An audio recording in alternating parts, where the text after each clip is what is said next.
때감 외 2명은 영모제로 차명을 시키고 삼족을 멸하였으며 9명은 유배지로 보내지고 가족들은 노비가 되었다고 합니다.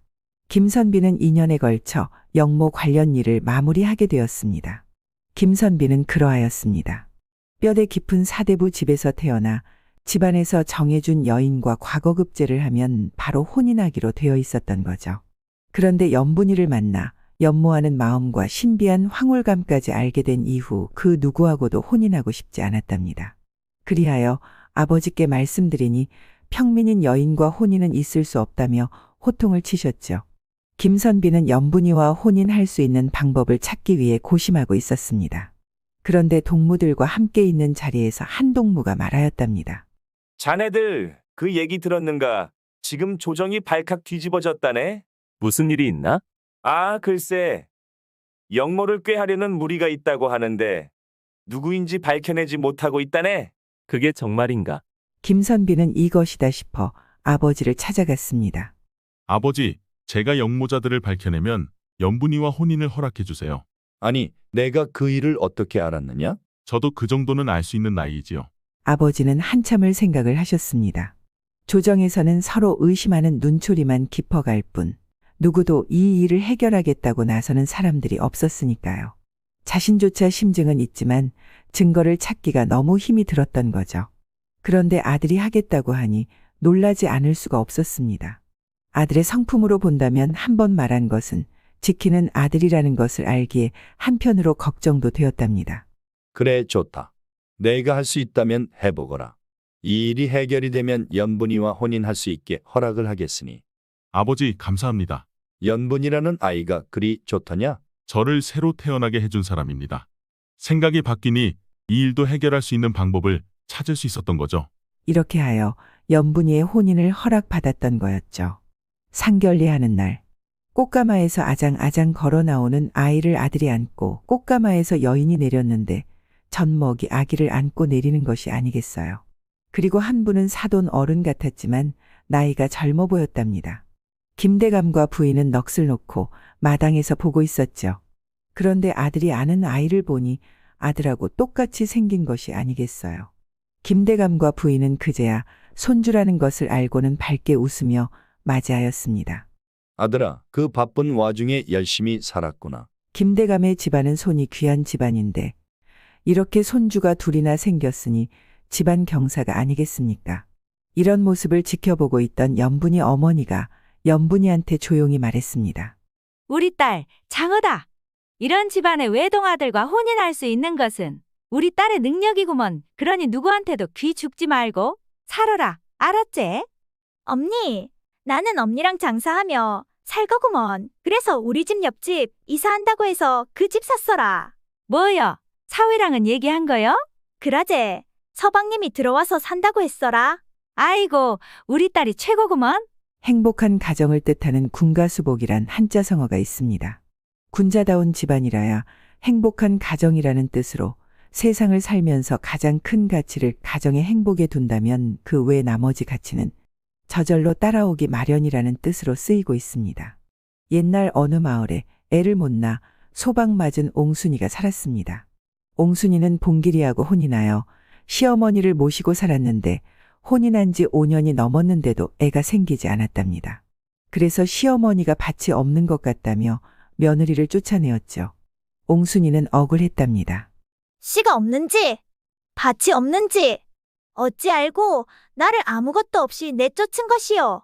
옹순이는 쫓겨난 신세가 처량하여 울면서 옛집을 찾았는데 쓰러지기 일보 직전이었죠. 옹순이는 더러운 방을 청소하고 앞으로 어떻게 살 것인지 생각을 했습니다. 다른 아낙네들처럼 바느질 솜씨도 없고 음식 솜씨도 형편없었죠. 하지만 다행히 힘 많은 사내들 못지않게 세고 일도 똑 부러지게 잘했답니다. 그래서 밭일, 논일 그리고 과수원 일 할 것 없이 가리지 않고 열심히 했습니다. 그렇게 악착같이 일해 자그마한 밭을 사서 첫 농사로 콩을 심었습니다. 그런데 이게 웬일이랍니까? 아침에 가보니 콩대가 많이 쓰러져 있었답니다. 옹순이는 기겁을 하며 콩대를 세우면서 화를 냈죠. 어떤 년은 허구 헛날 일만 죽도록 하고 어떤 년은 남이 농사한 콩밭에 자빠져서 가만히 있어도 사내가 떡방아 쪄주고 웜에 이것들이 아주 대차게 했나 보네. 콩대가 많이 쓰러져 있어 옹순이는 억장이 무너졌죠. 이년놈들 잡히기만 해봐. 옹순이는 쓰러진 콩밭을 보면서 화도 나기도 하고 한편으로 부럽기도 했답니다. 좋을 때다. 할 수 있을 때 해야지. 아끼다가 똥 될 수도 있은께. 자신의 삶을 한탄하면서도 쓰러진 콩대를 보면 우라가 밀려왔죠. 하필이면 남의 콩밭에 와서는 멀쩡한 방 놔두고 아이고 세상에 이걸 어째. 그렇게 궁시렁대면서 쓰러진 콩대끼리 묶어 세우고 있었죠. 그때 뭐요, 옹순아? 이름을 부르는 곳을 보니 동네 오라버니 팔복이었습니다. 넘어진 콩대가 있어서 세우고 있는 중이여. 어디 일 가? 아니요. 오늘은 좀 쉬어야지. 오늘도 일하는겨. 아니요. 콩밭풀 좀 뽑고 나서 쉬어야지. 내일 김대감님 과수원에 일 가는데. 오라버니는 내일은 어디로 가? 팔복이는 눈에 보이는 풀을 뽑으면서 말을 했답니다. 나도 거기가. 그려. 어찌 오라버니하고는 일하는 것이 겹치는지 모르겠네. 나야 오라버니하고 같이 일하면 좋지. 뭐가 좋아?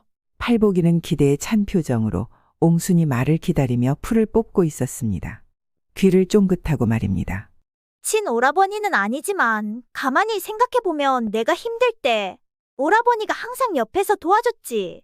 11살 때 그 개똥이 그놈아가 돌 던져서 여기 보여. 옹순이는 저고리를 젖히고 가슴 위쪽의 상처를 보여주면서 팔복이가 잘 보이도록 가까이 왔습니다. 팔복이는 옹순이의 가슴 위 상처도 잘 보였지만 그 아래 깊은 골짜기도 잘 보였답니다.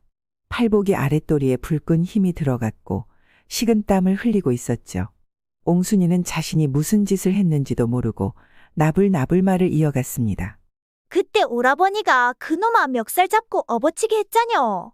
그놈아 넘어가는 걸 보고 어찌나 속이 다 시원하던지. 시간 지나서 얘기하는 거지만 그때부터 내가 오라버니 좋아했었구먼. 옹순이 말에 팔복이는 너무 놀랐답니다. 옹순이가 나를 좋아했어.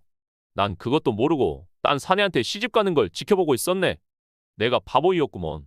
팔복이는 옹순이가 애를 못 낳아 소방 맞아 돌아왔다는 소식을 듣고 한편으로 기뻤답니다. 이번에는 옹순이와 함께 하길 기원하면서 말입니다. 옹순이는 좋아했었다고 말을 하는데도 무뚝뚝하게 있는 팔복이를 보고는 오라버니는 여전하네. 어쩜 요렇게는 무뚝뚝할까? 하긴 그것도 좋더라. 그렇게 얘기하며 활짝 웃는 옹순이가 너무 예뻤답니다. 팔복이는 이성의 끈을 놓고 말았죠. 옹순아, 나도 너 좋아했구먼. 그 한마디 말을 남기고 옹순이를 콩밭에 눕혔답니다. 그리고는 입맞춤을 사정없이 했죠. 팔복이는 여자와 처음으로 입맞춤을 하는 거라 어설퍼도 너무 어설펐답니다. 밑에 깔린 옹순이는 밑도 끝도 없이 입을 밀고 들어오는 팔복이의 어설픈 행동에 속으로 웃음이 나왔습니다. 오랜만에 맛보는 남정네 입술이어서 더 달콤하기도 했죠. 옹순이는 갑자기 눈을 크게 뜨고는 근데 이건 아니지. 내 콩밭에서. 옹순이는 자신의 콩밭을 생각하며 팔복이를 밀쳤지만 밀리지 않아 있는 힘껏 밀쳤답니다. 정신없이 돌진하던 팔복이는 옹순이의 힘에 밀려 당황도 했고 수치스럽기도 해서 몸을 움츠리고 앉아 있었습니다. 웜에 내 콩밭 또 쓰러졌네. 또 쓰러졌어. 팔복이는 옹순이 큰 소리에 정신을 차리고 콩대를 세우기 시작했습니다. 다 세우고 옹순이가 따라오라며 앞장을 섰답니다. 얼마 안 가 옹순이의 집에 도착했죠. 옹순이는 뒷마당으로 오라며 손짓을 했습니다.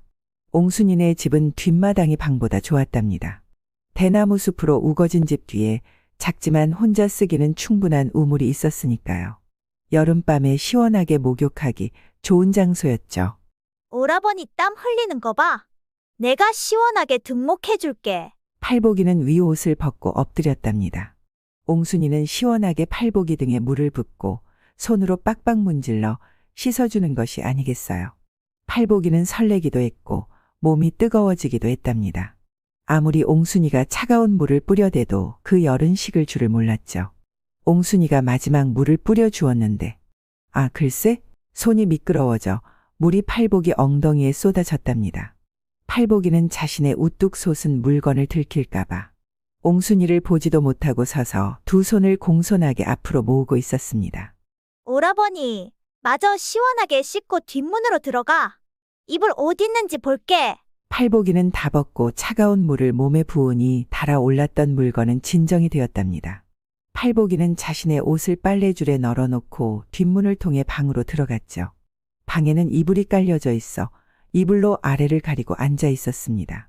그때 우물가에서 물소리가 들려왔습니다. 팔복이는 살짝 뒷문을 열어보니 옹순이가 씻고 있는 것이 아니겠어요. 팔복이의 물건은 이제 잠재울 수 없을 정도로 솟아 있었답니다. 잠시 후 옹순이가 뒷문으로 속치마만 입고 들어왔죠. 팔복이는 슬그머니 몸을 이불로 가렸습니다. 옹순이는 팔복이 오라버니 앞에 가까이 앉고는 오라버니가 날 좋아한다고? 그려, 좋아요. 옹순이의 얼굴은 물에 젖어 촉촉해 보였답니다. 팔복이는 말이 필요 없었습니다. 몸이 먼저 옹순이를 좋아한다고 적극적으로 반응하고 있었으니까요. 팔복이의 두 손은 정신없이 옹순이의 몸을 구석구석을 만졌답니다. 팔복이의 손은 옹순이의 후미진 곳에 머물었는데 주체 못하는 아랫도리 때문에 옹순이를 올라탔죠. 사정없이 밀고 들어오는 팔복이가 옹순이는 좋았답니다. 그렇게 팔복이의 젖은 옷이 말라갈 쯤 둘은 거친 숨을 몰아쉬며 이불 위에 나란히 누웠답니다. 옹순이는 오랜만에 사내의 맛을 보니 황홀해도 너무 황홀했던 거죠. 팔복이는 슬그머니 옹순이의 손을 잡았습니다. 나 이번에는 너 포기하지 않을 거요. 오라버니 무슨 말이요? 너 시집 가고 나서 엄청 후회했구먼.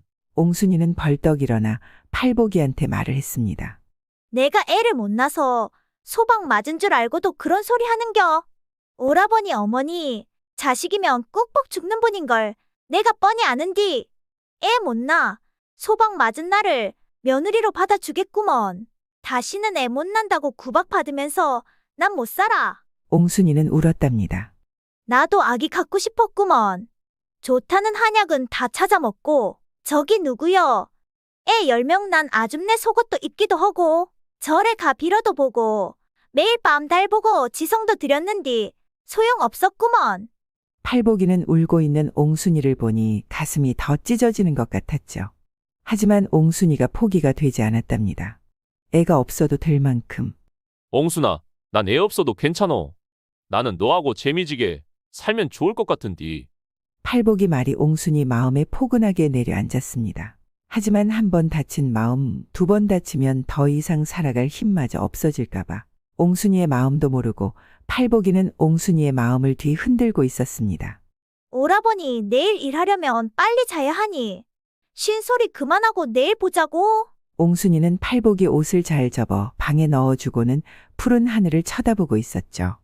다음 날 김대감네 과수원의 팔복이 오라버니는 보이지 않았답니다.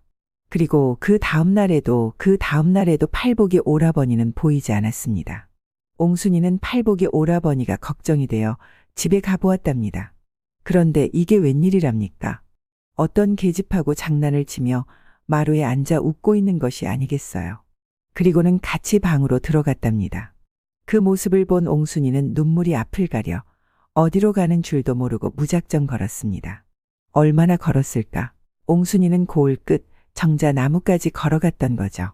정자나무에 기대앉아 무릎에 얼굴을 묻고 펑펑 울었답니다.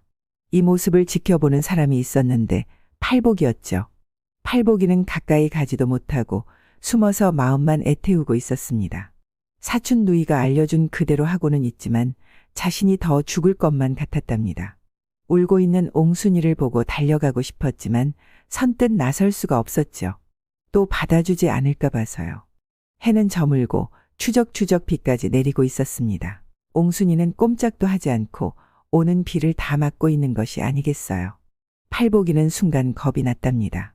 비를 맞고 있는 옹순이를 보니 더 이상 참을 수가 없었습니다.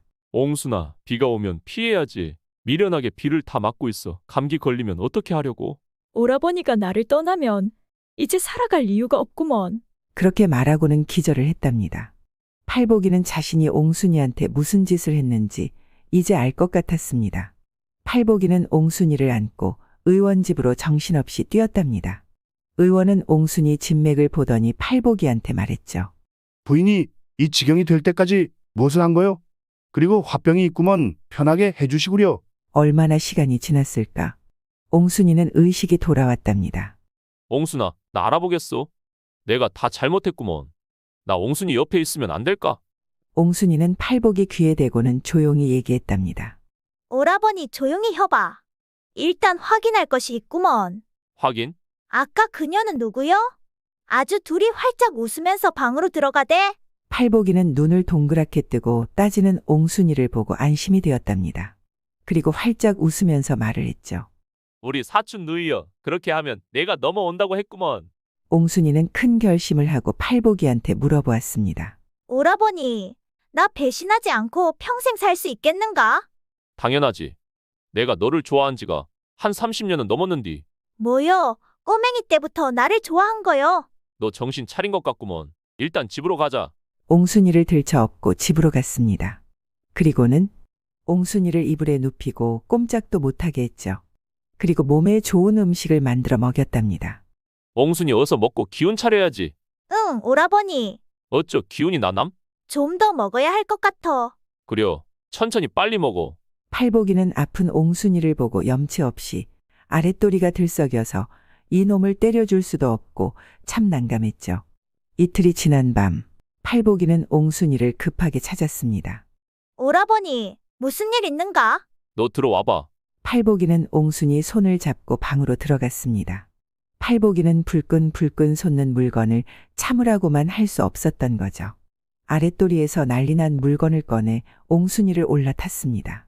옹순이는 매일 밤 천국을 신나게 갔다 온답니다. 그러던 어느 날 옹순이가 체기가 있는지 헛구역질을 계속하는 것이 아니겠어요. 옹순이는 생각했답니다. 잠시만, 이번 달 날짜가 지났구먼. 옹순이는 팔복이 손을 붙잡고 의원 집으로 갔습니다. 옹순아, 어디가 아픈 거요? 아픈 것 아니여. 잠시만 조용히 해봐. 의원이 진맥을 보고는 팔복이한테 말했습니다. 자네 아버지가 되겠구먼. 노사는 초기에 조심해야 혀. 무거운 것 들지도 말고 잘 먹고 좋은 생각만 하고. 내 뱃속에 아기가 있다라는 거지. 응, 내 새끼. 팔복이는 울면서 말했죠. 그렇게 9개월 후 옹순이는 팔복이와 남산만한 배를 안고 동네를 천천히 걸었답니다. 그 소문은 입으로 이웃 마을까지 퍼지게 되었죠.